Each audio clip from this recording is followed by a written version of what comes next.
Assalamualaikum warahmatullahi wabarakatuh. Selamat pagi teman-teman semuanya. Hari ini kita akan melanjutkan mata pelajaran sosiologi mengenai materi nilai sosial. Nah, namun sebelum itu, saya minta teman-teman semuanya untuk membuka buku paket sosiologi dan membaca terlebih dahulu mengenai materi nilai sosial yang akan kita bahas pada pertemuan kali ini.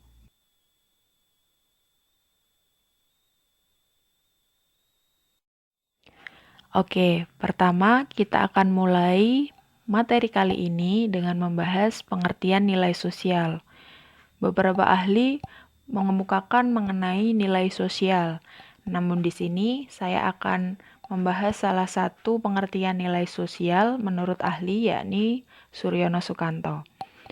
Beliau menjelaskan bahwa nilai sosial adalah pemikiran abstrak tentang suatu hal yang dianggap berharga, berada dalam diri manusia, meliputi hal yang dianggap baik atau buruk di dalam sebuah masyarakat.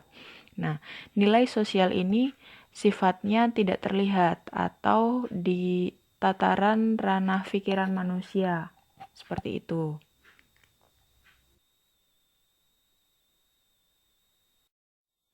Setelah kita membahas mengenai pengertian nilai sosial, kita akan beranjak ke bahasan selanjutnya, yakni mengenai ciri-ciri nilai sosial. Setidaknya ada 4 ciri-ciri nilai sosial. Yang pertama, nilai sosial merupakan konstruksi sosial hasil interaksi antar warga masyarakat. Nah, di sini dapat diartikan bahwa nilai sosial ini dibangun oleh masyarakat secara sosial, di mana kemudian nilai tersebut diinteraksikan antara masyarakat satu dengan masyarakat yang lainnya. Yang kedua, nilai sosial ini disebarkan di antara warga masyarakat. Jadi, sesuatu tidak bisa disebut dengan nilai sosial apabila hanya dipegang oleh salah satu individu saja, melainkan harus disebarkan di antara warga masyarakat yang menganutnya. Yang ketiga, nilai sosial terbentuk melalui sosialisasi. Di sini dapat diartikan bahwa nilai sosial ini tidak terbentuk secara alami, melainkan diajarkan, disosialisasikan antara masyarakat satu dengan masyarakat yang lain atau antar individu. Nah, kemudian nilai sosial ini mempengaruhi diri seseorang. Dan yang keempat, nilai sosial berkaitan antara satu sama lain karena nilai sosial ini kan hasil interaksi di antara masyarakat yang kemudian akan membentuk sebuah sistem nilai.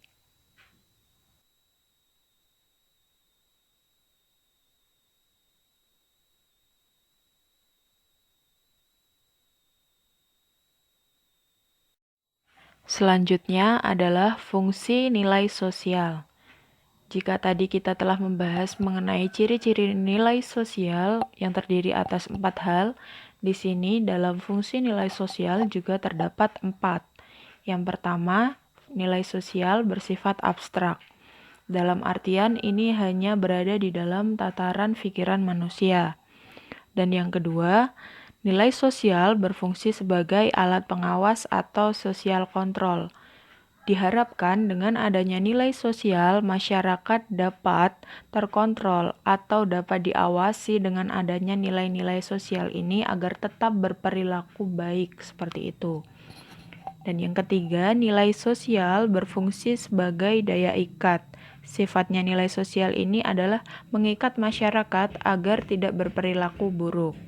Dan yang keempat, itu nilai sosial sebagai alat solidaritas yang sifatnya mengakrabkan antara masyarakat satu dengan masyarakat yang lain.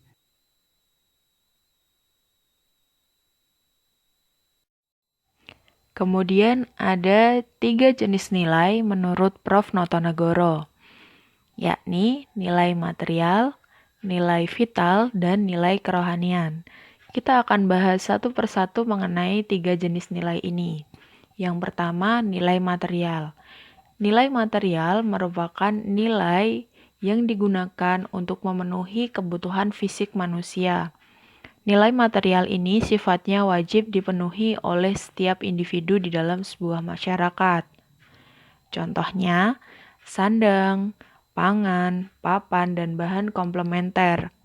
Jika teman-teman bertanya-tanya mengenai mengapa sandang, pangan, papan, dan bahan komplementer termasuk ke dalam nilai material, maka jawabannya adalah apabila keempat hal ini tidak dipenuhi oleh manusia, maka mereka tidak dapat bertahan hidup.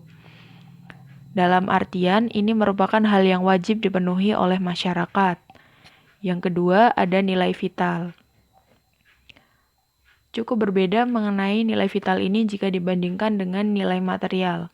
Jika nilai material ini sifatnya wajib dipenuhi oleh masyarakat, di dalam nilai vital ini sifatnya sebagai alat penunjang untuk melakukan aktivitas dalam kehidupan sehari-hari. Nah, nilai vital ini contohnya adalah buku. Buku diperlukan oleh seorang guru atau seorang pelajar untuk menunjang aktivitas kegiatan belajar mengajar di kelas. Begitupun pulpen, papan tulis, dan penghapus serta penggaris juga dibutuhkan oleh seorang guru dan pelajar atau mahasiswa, seperti itu. Di dalam nilai vital ini kita dapat mencari contoh sesuai dengan konteks. Misalnya seorang dokter ketika ingin melakukan praktek, dia membutuhkan stetoskop untuk memeriksa pasien. Begitu pula dengan pekerjaan-pekerjaan lain yang pasti membutuhkan alat penunjang untuk memudahkan mereka melakukan kegiatan atau aktivitasnya.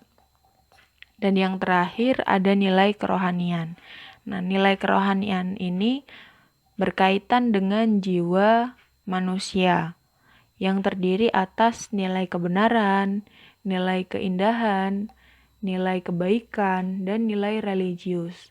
Jika kita ambil salah satu contoh, maka nilai kerohanian ini, misalnya, orang yang sedang beribadah, itu termasuk ke dalam nilai kerohanian karena berkaitan dengan jiwa manusia yang berhubungan secara transidental antara hamba dengan Tuhannya, seperti itu.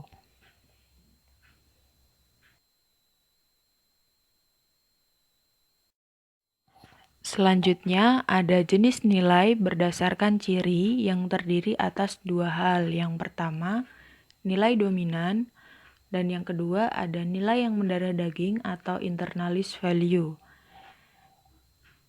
Nilai dominan merupakan nilai yang dianggap lebih penting atau dianut oleh sebagian besar masyarakat. Ciri-ciri dari nilai dominan antara lain terkait dengan banyaknya pengikut, lamanya nilai itu digunakan, tinggi rendahnya usaha untuk memberlakukan nilai tersebut, dan prestis atau kebanggaan ketika seseorang melakukan nilai tersebut. Contoh dari nilai dominan yaitu orang naik haji.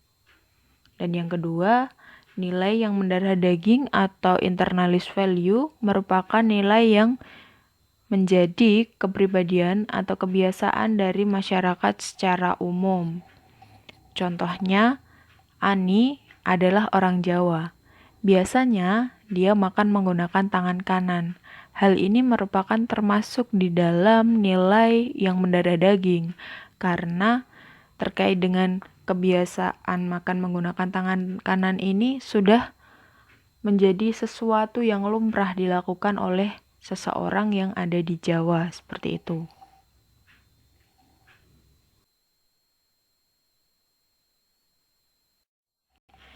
Yang terakhir ada aspek nilai. Aspek nilai terdiri atas dua hal. Yang pertama nilai formal, dan yang kedua ada nilai non-formal. Nilai formal merupakan nilai yang terlembaga, diakui, dan tertulis. Contoh dari nilai formal adalah tata tertib sekolah. Di sini ia termasuk ke dalam nilai formal karena keberadaannya diakui dan terlembaga di dalam sebuah institusi yakni sekolah, serta ada bukti fisiknya secara tertulis. Dan yang kedua ada nilai non-formal. Nilai non-formal merupakan nilai yang tidak terlembaga, diakui, dan tidak tertulis. Contohnya adalah peraturan adat di dalam sebuah masyarakat yang keberadaannya diakui namun tidak ada di dalam sebuah lembaga dan tidak tertulis atau tidak ada bukti fisiknya.